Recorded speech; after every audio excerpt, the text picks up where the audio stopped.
हम तेरी से रजाई कि हम खींच ले हम तेरी से रजाई उंघाई में तहरा गुना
और कहती है कैसे पत्नी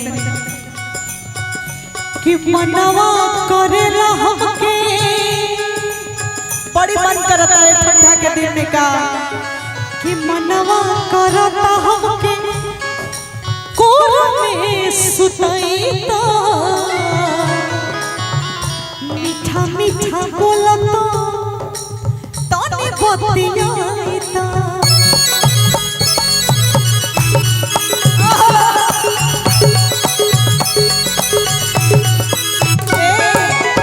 मनवा करेला राजा कोरा में सुतइता मीठा मीठा बोलता ताने बतियाइता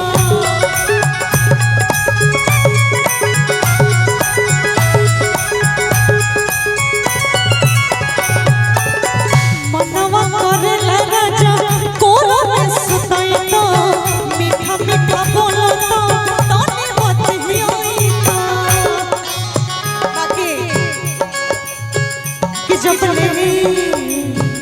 कि जबले चरखी न पलंग के पलाई